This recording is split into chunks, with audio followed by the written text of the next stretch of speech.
Hey guys, welcome to module number 2, Introduction to Lab Setup. Throughout this course, I'm going to be demonstrating a variety of different techniques, tactics, so on and so forth, so we need a safe place to do our testing. I'm going to be using virtual machines off of Vmware. For me, I needed to be able to customize, and I'm way more familiar with it.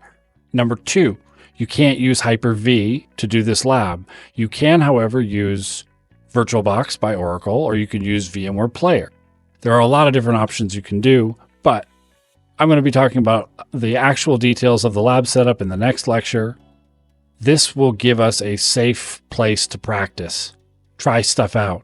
You can have a virtual machine with all of your tools on it, and then you can have another virtual machine that you can attack. So many more details in the next lecture.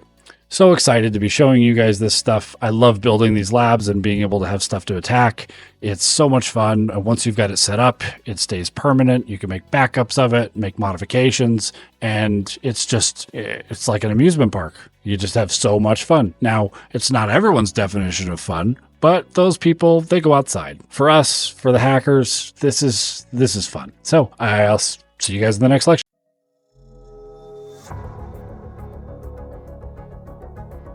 Hey guys, welcome to Module 2, Section 2, Lab Setup. I wanted to show you how I was going to be architecting my virtual machine lab within the laptop that I'm actually going to be using for this entire course. My laptop has 32 gigs of RAM, I think 8 cores ultimately, solid state drive. Your machine might not be as powerful, so you might not be able to run as many concurrent virtual machines. That means virtual machines running at the same time, but you will be able to run at least 2 with even a $300 or $400 laptop.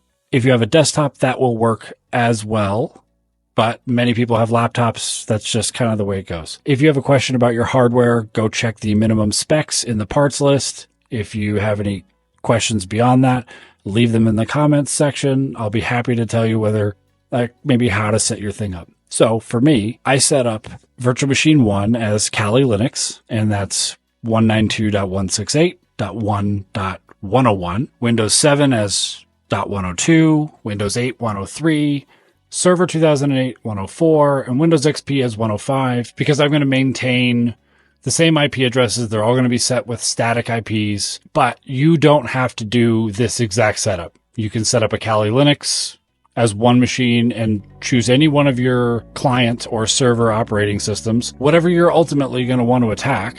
So let's say it's just going to be a Windows XP box, super simple. There's a lot of different attacks available for XP because it's been out longer. I have those all isolated for myself, and the way that I'll end up setting up my networking for VMware is having them all on one virtual net, but you can have them all within the host. You can set them all as private.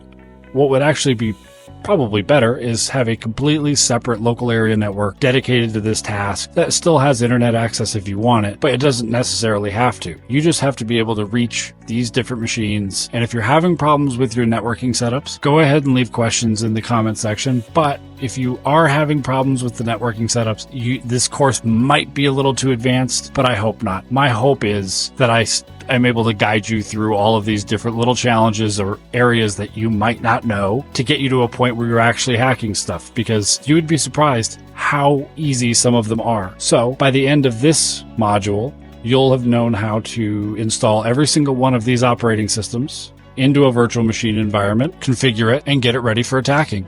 All right. Again, if you have any questions, go ahead and shoot me a message, and I will talk to you guys in the next lecture.